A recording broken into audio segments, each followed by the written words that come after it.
It's Capital Region Sports Saturday with Brady Farkas, sponsored by Mohawk Honda.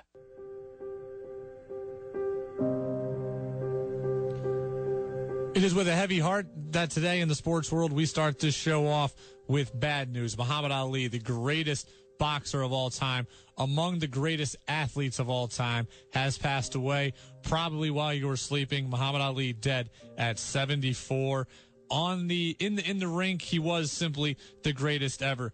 He is the only three-time lineal heavyweight champion in boxing history. He's a gold medalist, 56-5 in his pro career. He was 22-3 in title fights. Inducted into the International Boxing Hall of Fame in 1990. Was a light heavyweight champ in the 60 Olympics. Participated in the Ring Magazine Round of the Year a record 6 times. Was the Ring Magazine Fighter of the Year a record 5 times. He also was a great humanitarian. He won the Presidential Medal of Freedom in 2005. Muhammad Ali, dead at the age of 74. Ali, he was a great boxer. He was a great man. He was an inspiration to many, and he was the master of self-promotion. He was the master of he just brought a flair and a style to athletics that really hadn't been seen. This was Ali before he knocked out Sonny Liston back in 1964. I am the greatest. 15 times I've told the clown what round he's going down, and this chump ain't no different. He'll fall an 8 to prove that I'm great. And if he keeps talking jive, I'm going to cut it to 5. Ali constantly just, again, the master of self-promotion. Do you hear just the rhyme scheme that Ali has when he's throwing these, promoting these fights? This was Ali prior to his famous Rumble in the Jungle fight. Last night, I had a dream. When I got to Africa, I had one hell of a rumble. I had to beat Tarzan's behind first for claiming to be the king of the jungle. For this fight, I've wrestled with alligators. I've tussled with a whale. I done handcuffed lightning and put thunder in jail. You know I'm bad. I have murdered a rock. I injured a stone, and I hospitalized a brick. I'm so bad I make medicine sick. I'm so fast, man, I can run through a hurricane and don't get wet. When George Foreman meets me, he'll pay his debt. I can drown a drink of water and kill a dead tree. Wait till you see Muhammad Ali. Ali again dead at 74. Just scroll up and down your Twitter feed, and you will see relatively nothing but Muhammad Ali posts. So R.I.P. to the champ. And Steve Levy, ESPN personality, he put it, I think, best on Twitter. When you talk about the Mount Rushmore of sports, Ali's got one of those spots. I can't even think who the others are right now. Babe Ruth, Michael Jordan, Muhammad Ali. I can't think who fills out the rest of the Mount Rushmore of sports, but Ali is definitely on it. It's Capital Region Sports Saturday, brought to you by Mohawk Honda, your number one volume dealer in the Capital Region. The Chalmont baseball team is going to play today in the regional final.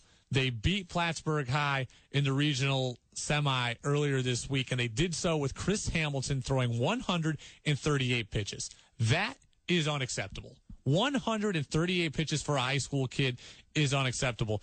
And look, this argument got a lot of heat, a lot of traction on Twitter yesterday. Tweet me your thoughts at 1045 Radio Brady or at 1045 The Team. Again, at 1045 Radio Brady or at 1045 The Team. Let me know your thoughts on this. But 138 pitches, I don't care that it was the playoffs. Okay, 138 pitches is unacceptable for a high school senior. And look, I really do get this. I do get it from all sides. If I'm Chris Hamilton, if I'm the kid, okay, I want to pitch. I'm our best pitcher. It could be my last game ever. I'm a senior. I'm trying to help us advance in the playoffs. I understand that. If I'm the head coach at Chalmont, I get it even because, hey, he's our guy. He's our ace. He's the guy that helped get us here. He's going to will us to victory. We need him out there. I understand that. But you also at some point have to think about the kid's arm, about his future. He's a Division I player. He's committed to Stony Brook. This kid cannot risk hurting his arm for his future. Okay? Dr. James Andrews, the same guy that performed Tommy John surgery on Shaker graduate Jeff Hoffman, who performs the arm surgeries on everybody, it seems like. He repaired Deion Lewis's ACL. He is the foremost authority in sports medicine. He has said that high school students should not throw more than 90 pitches in a game, and Chris Hamilton threw 138. And you know what the real travesty in all of this is that Chris Hamilton is going to play today.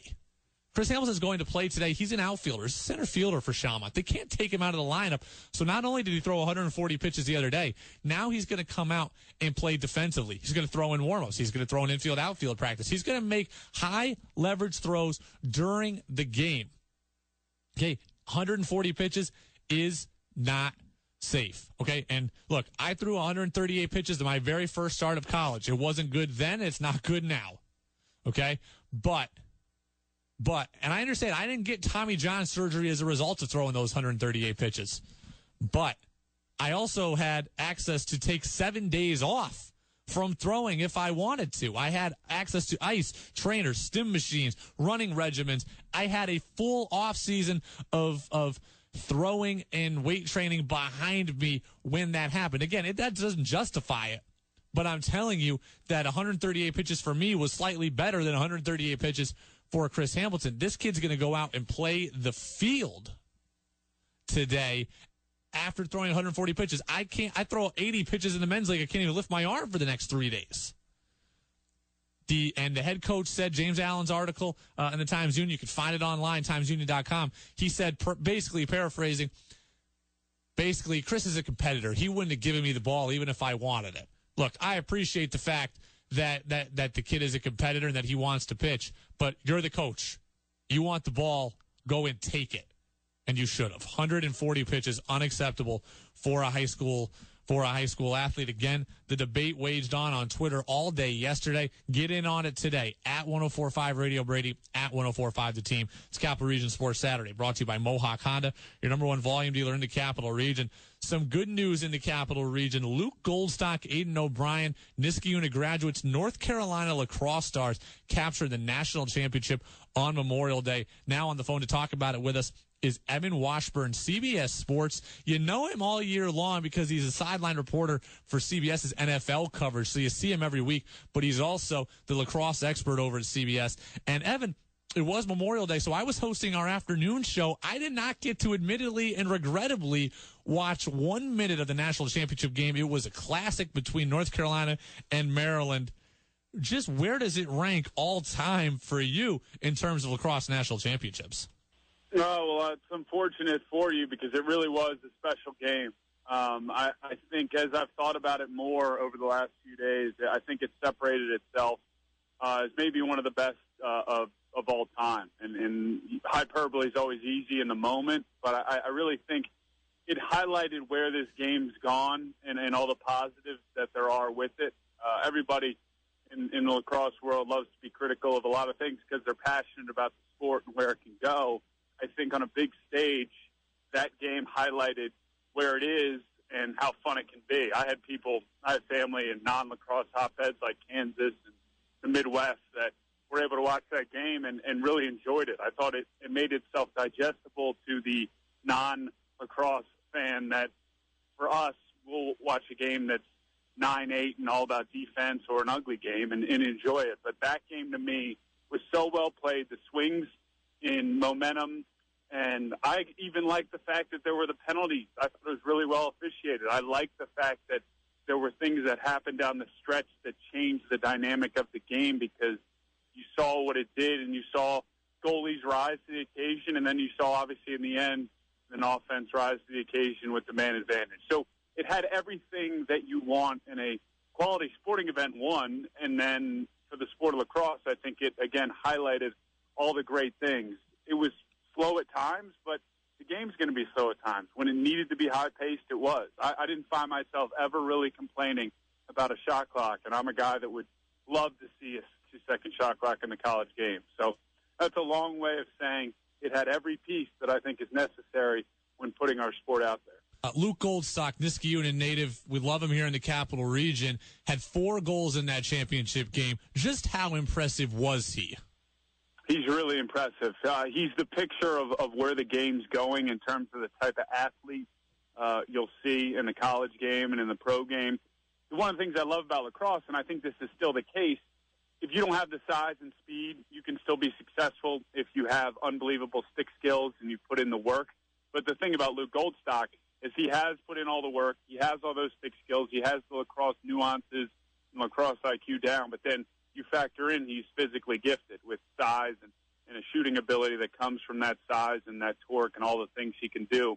So he, to me, is that quintessential what the game can look like as we start seeing more and more players and more athletes that maybe in the past would go to a sport like football or a sport like basketball or even soccer to that, where their physical gifts even maybe lend themselves to maybe more of the marquee sports, but they love the game so much that they stick with lacrosse. So I think he's a lot of fun to watch, and I think he's bound for even more success. Evan Washburn, CBS Sports. You know him from the NFL coverage all year long. Also a lacrosse expert. And Evan, Luke Goldstock with the 4 goals. He ends up the hero. But again, I wasn't watching it live. I was following on Twitter while trying to run segments on the air. He almost ended up as the GOAT. Tell us what transpired inside that last minute of regulation. Yeah, it was one of those pictures that we've seen in so many big sporting events, or any sporting event for that matter, where he was the second guy that got caught. He was tied up. I forget the name of the defenseman from Maryland, but he was pushed right in front of the crease, and ESPN had a great shot where they had the net cam. So they were right in front of the goal, and Goldstock gets shoved, and he retaliates with sort of a cross-check to the midsection of whatever that defender's name was from Maryland, and that's what the official saw. And so he was sent to the box for a minute, and to your point, he was risking the fact that this could come down to the fact that Maryland, with the man up, would win this game. But UNC is able to make the stop, make the save, and then it flips. Goldstock draws the penalty on the same defenseman, so they obviously had something going back and forth. So an unbelievable swing there, and that is a mini story in a game that really was that type of picture where there were so many things going on and so many swings, whether it be a 4-goal run to start the game for UNC and then Maryland clawing back, penalties here and there. But it was a moment for Goldstock I'm sure he'll never forget. And I think he mentioned in the postgame that had UNC lost, this would have been a tough one for him to live down. Evan Washburn, CBS Sports, with us, 104.5 The Team, 104.5theteam.com. Again, Evan, I have to switch to the NFL because we see you every Sunday on the sidelines at these NFL games. We're your home for Jets football. And I think, while Deflategate is by far and away the most annoying story of the last 2 off seasons now, the second most annoying off-season storyline for me is what are the Jets and Ryan Fitzpatrick eventually going to do? What do you make of this whole situation? Because it seems to me the Jets need Fitz and Fitz needs the Jets because there's nowhere else to go, but yet they can't make a deal. What do you make of this? It is odd. It is odd. And I feel like I was the voice or part of the voice of the Jets last year. We did maybe 6 or 7 games. And so we got to know Ryan and Todd Bowles and their organization pretty well.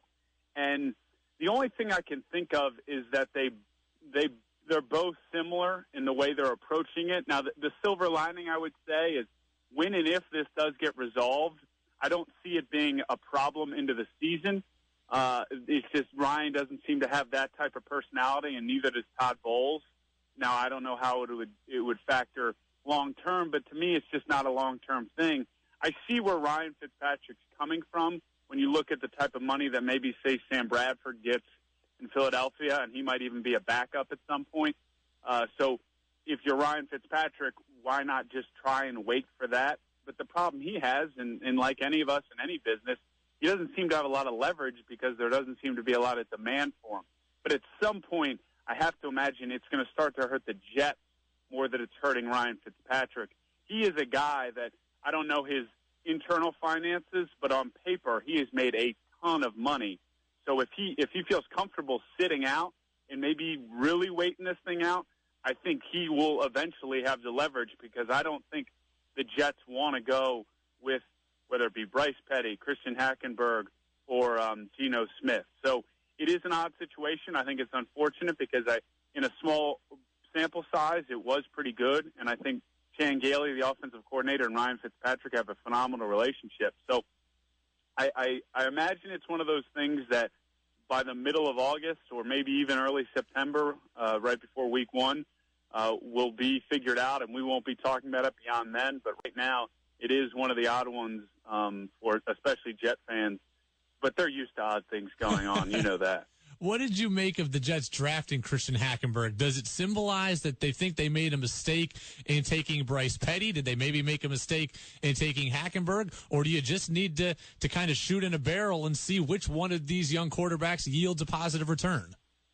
I think it's the latter, because you're seeing now with the value of the quarterback position that unless there's a need and a player that you on your board have valued higher than Christian Hackenberg available at that spot, you're better off taking them and just compiling assets, because you look at how thin the sort of top tier is in the value of having guys that maybe even aren't even proven. I mean, you see what Brock Osweiler becomes after, I think, 6 or 7, 8 starts for a team like Houston. So I think if you're the Jets, if you didn't have somebody that you valued higher than Christian Hackenberg that's available in that spot, you're better off taking them, seeing if you have something, and then if nothing else, you have a valuable piece that you can maybe utilize down the road. So it never looks good on paper, but I think it really started when the Redskins took RG3 up top and then took Kirk Cousins.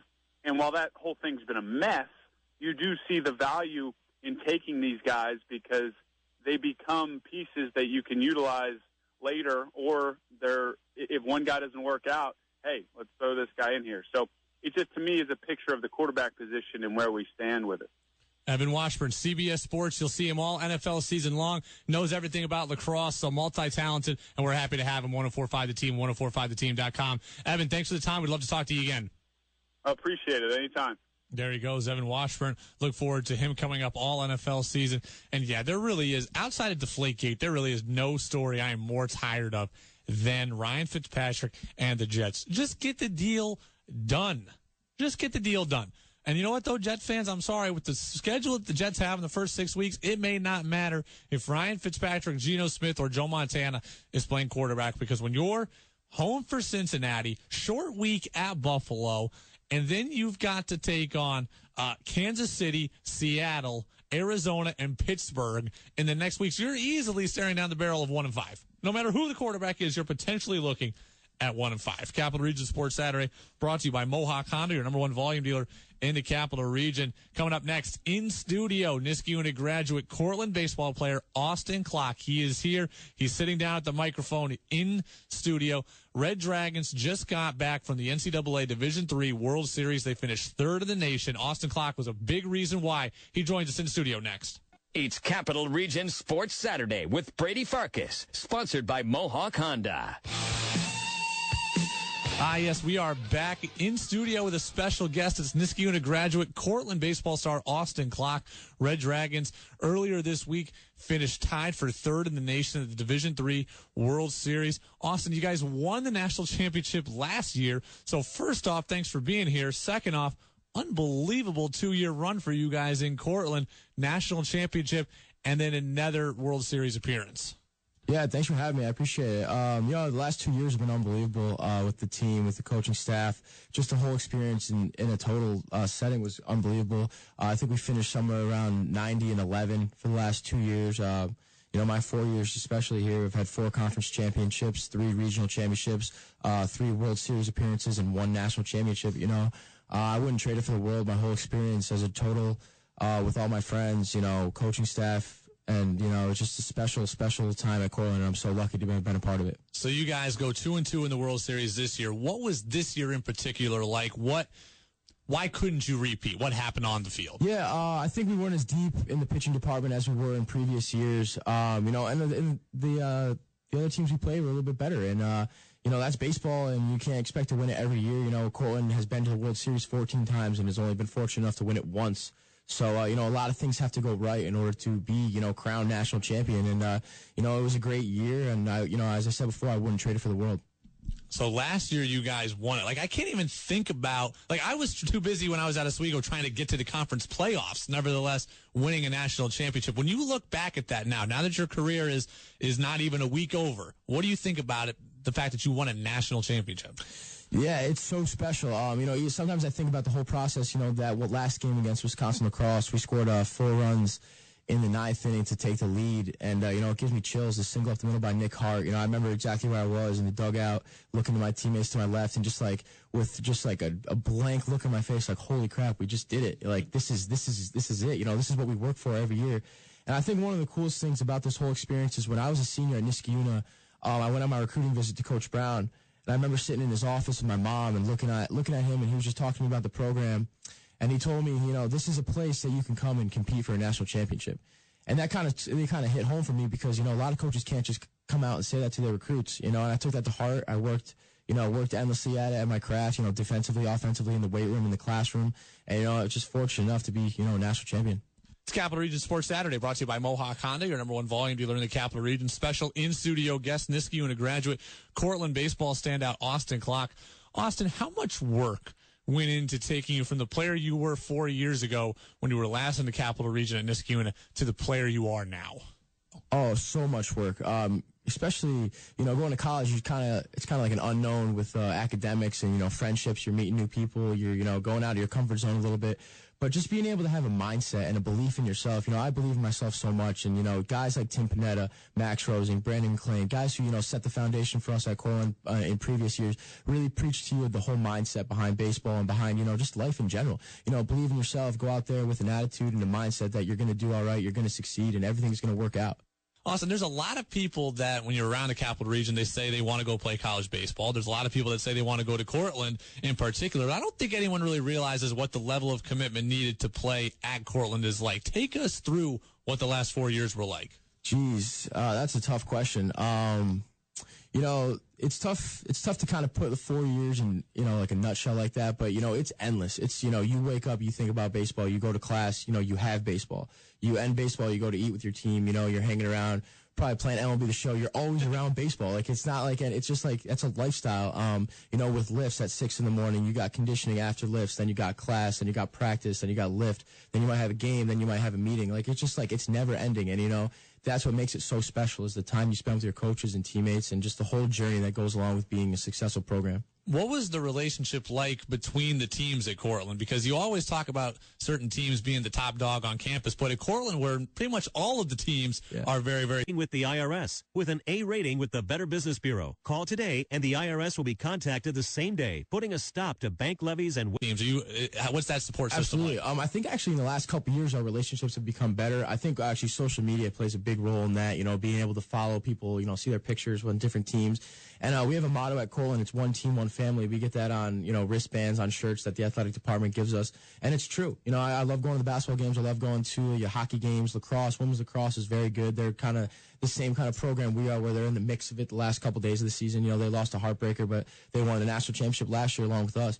And it's special. It's a great, bond between athletes. And I think we all understand, being athletes at Cortland, the commitment, the dedication it takes to be, a successful university. And it's just a special, special bond. Austin Clark, Niskayuna graduate, Cortland baseball star with us. Capital Region Sports Saturday brought to you by Mohawk Honda, your number one volume dealer in the Capital Region. Austin, you hit 359 this year, 4 home runs, nearly 50 RBIs. What enabled you to have such individual success? As I said before, the belief. Last year it was my first year as a starter, and I think I hit somewhere in like the low 300s. And I came back this year kind of with just a mindset and an attitude that I've been there before. Last year I was fortunate enough to play in the College World Series like I was this year, and kind of just, taking those at-bats and taking that pressure that you have to be able to play at Cortland and just applying that to, a SUNYAC conference game or a non-conference game, just keeping the same edge, keeping the same mindset. And I said before, just believing in yourself and trusting the coaches, and the pieces fall where they may. There's always the motto, everyone says that at the end of the year, no one's really healthy. But I saw the interview that you gave after you guys were eliminated, and you sounded like you were pretty banged up by the end of the year. What was going on physically, and what did it take to even get you on the field in the World Series? Oneonta series, I hurt my hamstring, legging out a triple. I know that sounds kind of funny coming from me running a triple, but fortunate enough to hit one down the line, got a triple, tweaked my hammy. In the regional championship, we played a battle against Susquehanna. They had to beat us twice to advance to the World Series, and we had to beat them once. And they beat us the first game, man. That was an unbelievable game. They swung the bat so well, and we came back and we ended up winning the second game. But I ended up tweaking my quad and my hamstring, scoring on a bases claim triple from Conrad Ziemendorf. I was on first base and kind of stutter stepped around second because I wasn't sure if the outfielder was going to catch it. and tweak that a little bit, but I just had to gut it out. As a captain on this team, a leader, I had to put myself out there and, play for these guys that I've played for the whole entire season, and I wasn't missing it for the world. Our trainer, Pat Dede, he's an unbelievable trainer. He's going to do so many successful things with, athletic training, and just as a person, he's a great guy, and I'm so thankful to have met him and have him be able to, treat my injuries. Austin Clark, Niskayuna graduate, Cortland star baseball player, Red Dragons. Finished tied for third in the nation this year at the Division III World Series. It's interesting to see just how deep the New York region has gotten. I mean, we were joking. I went to Oswego. Oswego's gotten very good.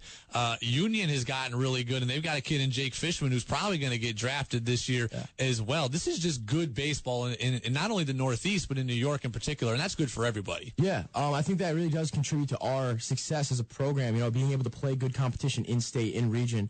Years past, we'd have to travel down to Florida, Maryland, Virginia to get, good games. But, in our backyard, you got Oswego, you got Union, you said Jake Fishman, you got Stevens Technology down in Hoboken, New Jersey. Big shout out to Jason Yano, big guy down there, great friend, love you, man. Looking forward to you doing big things. And it's great. It's fun. It's, you want to play good baseball. You don't want to go into a game thinking, we're just going to obviously win this one. You want to go in there with a competitive edge and, have a good game and, become better as a team and form together better as family. I don't think it's any secret that at Niskayuna right now, at least, lacrosse is the top dog and has been the top dog for a while. But between your success individually and between Garrett Whitley's success individually, there are a lot of success stories coming out of baseball. What would you tell some young baseball players in Niskayuna coming up? Just, stay at it. Believe in yourself. As I said before, mindset is the biggest thing that I think I learned from my transition from high school to college. Installing belief in yourself. Baseball is so difficult to begin with. Don't, make it more hard than it is. Hitting a baseball is one of the hardest things to do in any sport. And just, believing in yourself, going out there and just trusting yourself is just the biggest thing to being successful, and the pieces will fall where they may. So now that your career is over at the college level, what's next for Austin Clark? Are you going to be one of these guys? Do you want to stay around the game? Do you want to unplug from the game for a while and go do other things? What's next for you? Obviously want to be involved in the game as much as possible. Baseball, I love baseball so much. It's given me so much from a, athletic and a friendship, relationship standpoint. But next year I'm going back to Cortland. I'm going to get my master's degree in sport management, which is a 2-year process. I'm going to be a volunteer assistant coach with Coach Brown and the Red Dragon. And this summer, I'm also heading up to Vermont to coach in the New England Collegiate Baseball League for the Vermont Mountaineers with a fellow captain and teammate, Keith Andrews, and Coach Brown. So I'm looking forward to kind of getting my feet wet in the whole coaching thing and, obviously just staying involved in baseball. Austin Clark, Niskayuna graduate, with us here, 104.5 The Team, 104.5theteam.com. Hit .359 for the Cortland Red Dragons. They did beat Oswego a couple times this year, but I forgave him. We let him in the studio. And, Austin, congratulations on not only a great season, but on a great career. Thanks a lot. I appreciate it. Thank you for having me. Yeah, Austin Clark, again, just a great kid, and he's a sharp guy, and I know he's going to do big things. So, Austin, best of luck to you coaching in the NECBL this summer as well. Capital Region Sports Saturday brought to you by Mohawk Honda. We're at Mohawk Honda. They always strive to be number one, but how do they get there? They strive for perfection. That's how. They have over 1,000 new and pre-owned vehicles available to select from. They're open extended hours in all of their departments to better service you. You can shop over 10 acres of savings opportunities or go online 24/7 at MohawkHonda.com, and they'll provide you the lowest no-hassle price to better suit your budget. A business can have all of this, but without providing the customer the most professional service experience that they have always been looking for and deserve, nothing else matters. And I would know now. I'm in the Mohawk Honda family. I've had my new Accord now for just over a week. It's a great ride, but more importantly than that, it was the way I was helped at Mohawk Honda. The people there were friendly. They were helpful. They answered questions. They made things happen. I have my new vehicle. I love it. You'll love yours too. Mohawk Honda and MohawkHonda.com. And also, Mohawk Honda, a forefront locally in the community. The Deanna Rivers Memorial Softball Tournament is next week, June 12th. That's next Sunday. It's a great cause. Deanna Rivers Memorial Tournament. Remember, she was the Shen senior who was killed back in 2012, along with Chris Stewart, another Shen senior. Those guys were friends of my brother. Deanna was a great friend to my brother, so I have a personal connection with that. Mohawk Honda also has a connection with it, and we hope you do as well. More baseball coming up next. We are inside a week until the Major League Draft. Shen star Ian Anderson, what are his emotions? Joins us next. It's Capital Region Sports Saturday with Brady Farkas, sponsored by Mohawk Honda. Hi, high school baseball tonight. Shen takes on Cicero North Syracuse at Joe Bruno Stadium. Regional finals, CNS out of Section 3. So come on, Shen, you got to win so that way Gaz doesn't have to talk about how great Syracuse is on Monday when I see him. But that game again, 7 p.m. at the Joe. Ian Anderson will be on the mound. I caught up with Ian Anderson yesterday at Shen's practice. We talked about the game. We talked about the draft. We talked about what he's heard. My talk with Ian Anderson now. 104.5 The Team, 104.5theteam.com. We're here on the campus at Shenendahowa, sitting with Ian Anderson. Plainsman taking on CNS tomorrow at Joe Bruno Stadium. Ian, you've got the ball. First things first, are you ready to pitch tomorrow? Yeah. I've been looking forward to this the whole year, so I had no doubt that we'd be able to get back to this point, and it's going to be rewarding being out there. Last year, you were on the mound at the Joe when you guys lost in the sectional final to Saratoga. Now you win sectionals. You get to the regional final now. Just how much did that loss to Saratoga motivate you guys to get to this point? Yeah, definitely motivated all of our senior group mostly, being on the team last year and being so close to, winning sectionals and losing to Saratoga, one of our biggest rivals, was tough. But I think we had a great mindset coming into the year that, we're going to have to work hard and, any team could beat us, and I think it's helped us get back to where we needed to be and get us to the regional final. This is the week. We're inside a week now until the Major League Draft. What are your emotions when you think about that we're just, 6 days away from hearing your name potentially called? Yeah, it's pretty crazy. I'm having probably too many emotions to describe, but, I'm trying to do my best to stay focused on, what we have at hand here at Shen and, try to pitch my best Saturday and give us the best chance I can to win that game. Has it been hard to stay focused with everything going on between, me bugging you and other media people, between practice, between school itself, between the draft? Has it been tough to balance it all? A little bit, but, I've had a good support group. My parents and teammates and coaches have definitely helped me out a ton, and, they've got my mind in the right place, and I'm just looking forward to tomorrow's game. How has the season been frustrating at all for you? Because obviously the weather in the Northeast is never good, but it's been cold, it's been rainy, or even more so than usual. You were injured for a little while. You even took a loss against Queensbury. Just kind of what have the challenges been for the season? Yeah, it's definitely been a little frustrating, but I think that even makes it a little more rewarding, with the success we've had. So, obviously being injured was definitely tough, but, just to see the way that the guys really came together and we're playing great baseball and winning games definitely made it a little easier on me. And, with all the distractions this year, it's been a little tough. But like I said, we've done a great job of staying focused. And I think that's also one of the reasons of why we're still playing baseball here.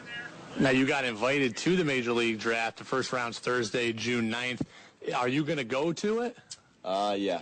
Me and my family are going to go down to New York, just like Garrett did last year. And we're looking forward to it. How did that whole process come about? How does the process work to get invited? Or who told you were invited, or how did that work?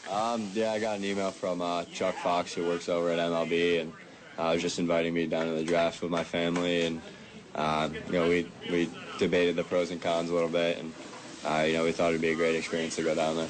Who have you leaned on throughout this process? You mentioned Garrett Whitley from Niskuna last year, drafted in the first round. Have you reached out to Garrett at all to see what this process has been like? Have you reached out to other people who have been drafted, or have you just kept it kind of internal with your family and coaching staff here at Shen? I've talked to Garrett a little bit about it, and he enjoyed it, and he's still enjoying professional baseball. But yeah, I really just stayed kind of in my family and talked with my brother and my parents, and just about what choices I'm going to make and stuff.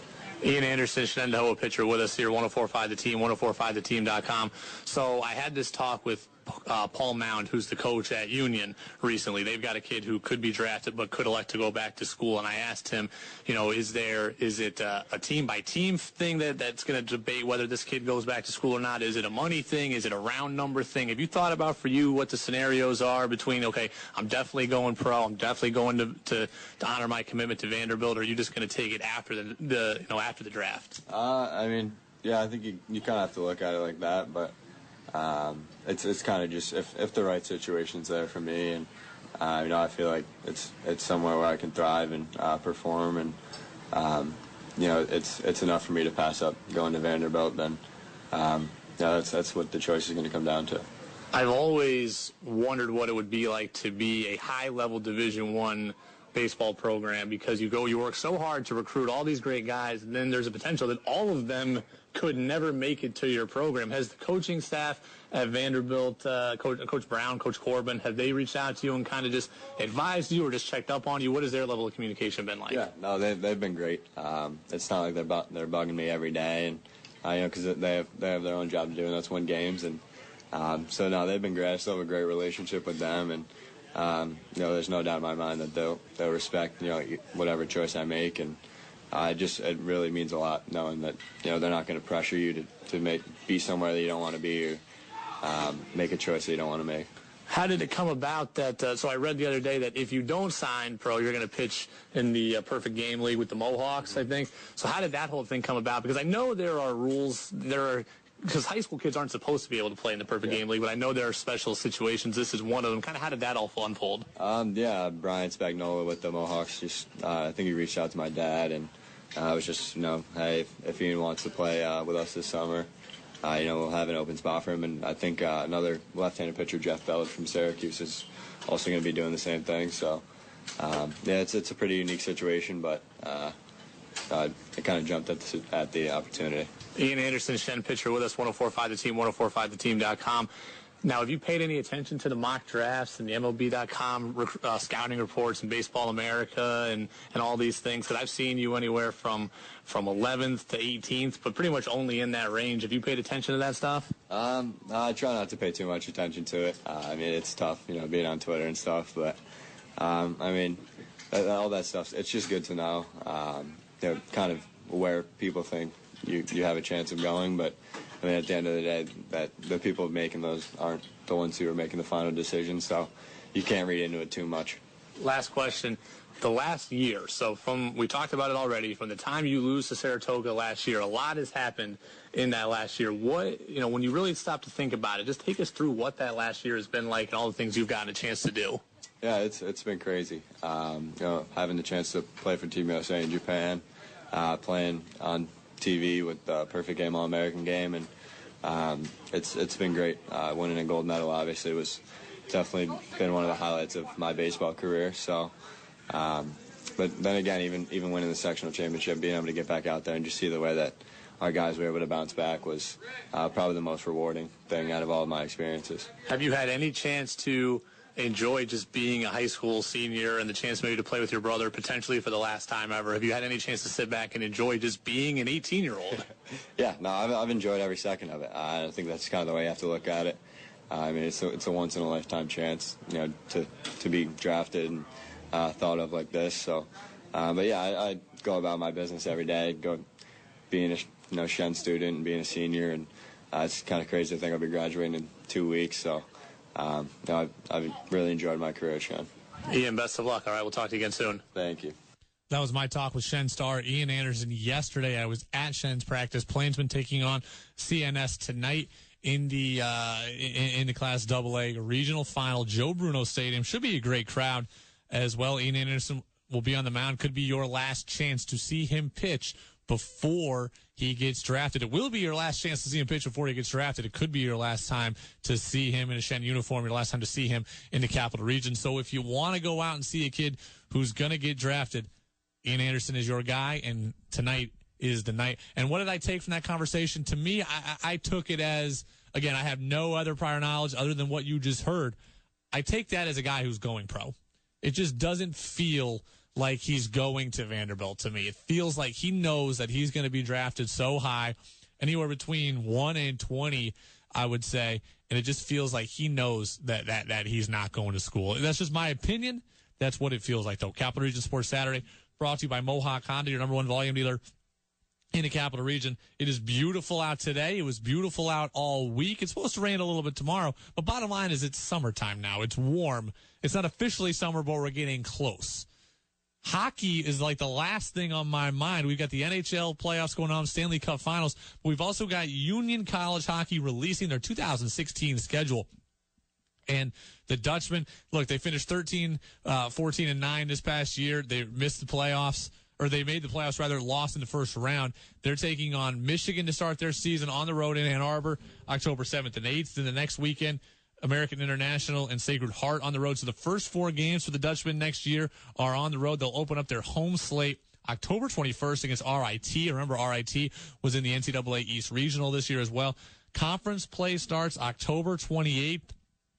It will be the Dutchmen at RPI, and then RPI will travel to Union. They'll play at Messer Rink October 29th. So 3 meetings with the Dutchmen highlight the schedule, 28th and 29th, home and home ECAC games, and then the Mayor's Cup, the 5th annual Mayor's Cup, January 19th, at the Times Union Center. That game will be at 7 o'clock. So it is a good, loaded schedule. Also in the non-conference schedule for Union, Vermont, the 17th and 18th of December, and North Dakota, just a national power, coming here on New Year's Eve. That game will be at 4 p.m. on New Year's Eve. So it is a very competitive schedule for Rick Bennett and his team as they look to get back to national prominence. Remember, they won the national title. Hard to believe that it was just now 2 years ago. My first year that I was here, Union was winning the national championship. Union this year, again, goes through a struggle, 13, 14, and 9. But how could you not go down a little bit? Because you lose guys like Matt Bodie. You lose guys like Shane Gostisbehere, who, by the way, up for NHL Rookie of the Year. So Union, their schedule is out. Local basketball news, Siena, Nico Clairth, he's going to be one of the guys next year for Siena.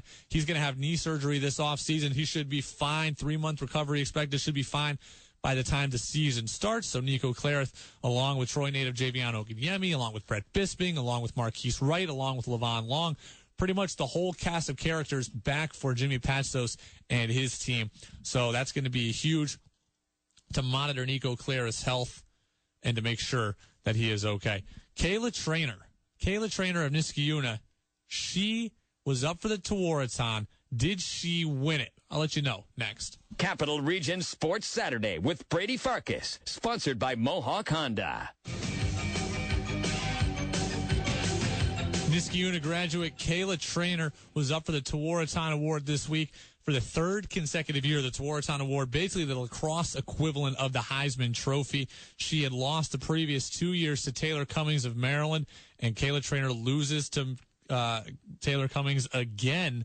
And, just tough for a Trainer because she plays at Syracuse. 90 points this year, 50 goals. She's one of the greatest lacrosse players of all time at the women's game. And she just can't get over the hump. Her career ends now. She doesn't win a national title this year. She doesn't win the Tewaaraton. So tough for Kayla Trainer. I feel like it's Niskayuna Day here on Capital Region Sports Saturday. So we talked about Luke Goldstock winning a national title and Aiden O'Brien there at North Carolina on the men's lacrosse team. We talked about that. We had Austin Clark, Niskayuna baseball graduate, Cortland baseball star, in studio with us. Now we're talking about Kayla Trainer. And, we've got a guy in the studio right now who has an interesting perspective on Kayla Trainer. We've got intern Nick Petriccioni, who's our intern here, works with Levac and Wolf, also works with myself. He's actually a Syracuse student, a Syracuse broadcaster, wants to be in sports media, and is doing quite a lot here after just his freshman season. So, Nick, you've seen Kayla Trainer play all season long. We know the stats, okay? 90 points this year, 50 goals, 40 assists. Just how good is she? Well, let's just take it from the coach's perspective. Gary Gate has called her the greatest Syracuse player to come out of the program in men's and women's lacrosse. So that's comparing himself to number 22. The main guy calls Kayla better than him. It's a complete honor. She's probably one of the best players I've ever seen play. I think better than Taylor Cummings, but I might have some bias there. Well, yeah, you might have a little bias in that you go to Syracuse, but hey, I want her to be better than Taylor Cummings too. Taylor Cummings, Maryland lost in the national championship game, so Taylor Cummings does not get the double dip. She does not get the championship and the Tewaaraton Award. Nick, so what's next for Kayla Trainer? You've talked to her all season long. You've seen all of her games. Do you know what her goals are now that she's graduated from Syracuse? Now that her lacrosse days with the Orange are over, do you know what's next? Well, no matter what Trainer does, lacrosse is going to follow her in her future. This is something she's been good at Niskayuna. She was so dominant. She's been dominant at Syracuse. There's actually a new women's lacrosse team, a new pro league with 4 teams in Baltimore, really? and Philly, and a couple other cities that she will get a chance to get drafted soon.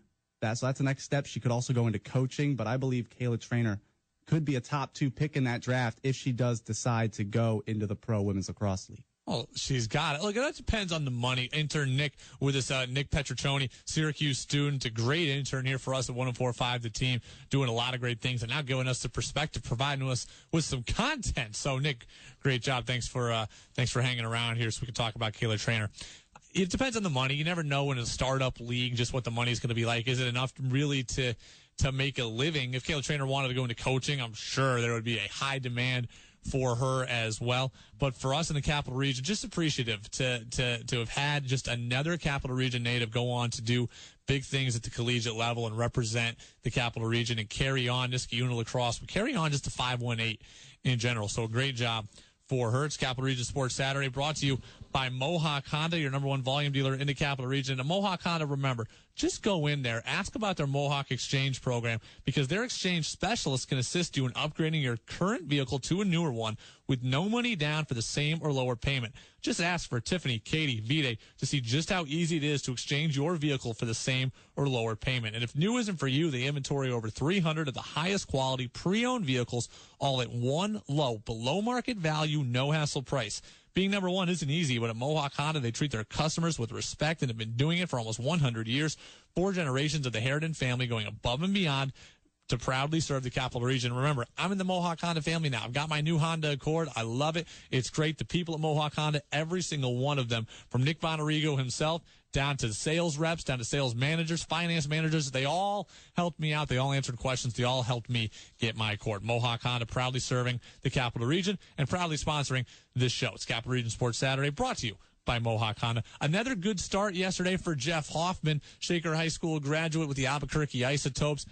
He is dominating in AAA. I think he's going to be up in Colorado by the end of the month. That is my guess. But online at 1045theteam.com, you can help send Jeff Hoffman, Shaker High School graduate, Colorado Rockies prospect, farmhand, and Jamie Schultz, Maple Hill graduate with the Tampa Bay Rays. You can help send them to the AAA All-Star Game. You can vote up to 25 times to send Schultz and Hoffman. It's weird because in Major League Baseball, you can't vote for pitchers. But in minor league baseball, you can. So the AAA All-Star Game ballot is online on our website, 1045theteam.com. Help send Jeff Hoffman and Jamie Schultz to the AAA All-Star Game. I already voted. No shame. I voted for both of them 25 times to get in. And also, interestingly enough, just see the names that are on the ballot, the guys that you forgot were still playing baseball. You know them because they were major leaguers. Casey Kochman.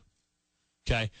Emilio Bonifacio. Pedro Siriaco used to play for the Red Sox. Miguel Olivo used to catch for the White Sox, the Marlins, the Mariners, the Padres, the Rockies. He's been everywhere. All these guys are still playing, and a lot of them are having great seasons in AAA as well. So Hoffman and Schultz up for the AAA All-Star Game. Help send them there, 1045theteam.com. Chris Hamilton, okay, Chalmont Baseball. This is how we led the show. It's how we're closing the show. Chalmont Baseball playing today in the New York State Public High School Athletic Association, the regional final. They got there because Chris Hamilton threw 138 pitches on Thursday. That is entirely wrong. 138 pitches for a high schooler is unacceptable. And, you know, we have a lot of people on both sides of this argument. There's the people who agree with me, and there's the other people who say, well, hey, the kid wanted to pitch, let him pitch. The kid didn't say he was hurt, so let him pitch. You're not going to see the effect today. He's not just going to the odds are he wasn't just going to walk off the field holding his elbow. But what is the damage that's going to be done long term? If Dr. James Andrews says high school pitchers shouldn't throw more than 90 pitches because their elbows aren't ready to handle it, I'm going to agree with that. And even if you let it go to 105, I'm going to agree that 138 is way too many. And what's worse to me in this is Chris Hamilton had thrown 93 pitches after 4 innings. He'd been largely inefficient. I'm not saying he was ineffective, but he had been inefficient. You don't have somebody else that you can go to the bullpen for in a close game to get you a couple outs? And then what's even worse to me is he was at 120 pitches after 6 innings. Also too many, but obviously not as many as 138. Chalmont was up 5-2 after 6 innings. They were up 5-2 after 6 innings. You had a 3-run lead. After 120 pitches, you can't trust somebody to hold a 3-run lead to get 3 outs. You need to get 3 outs. and you have a 3-run lead, join the debate. Please debate this with me. 1045 The Team on Twitter, at 1045 Radio Brady. That's me on Twitter. We've got a lot of people going on both sides of this. Even Keith Law, ESPN Baseball Insider, draft expert. He does everything along with Buster Olney over at ESPN. He weighed in on the discussion. He retweeted the article that I wrote yesterday about this. Look, Chris Hamilton, I understand that he probably wanted to pitch. I understand he was the best opportunity for Shalmont to win the game, but not even a playoff win is worth potential injury. It's just not. Again, I did it before. I threw 138 pitches, but I took 7 days off from throwing. Chris Hamilton's going to go out and play the field today.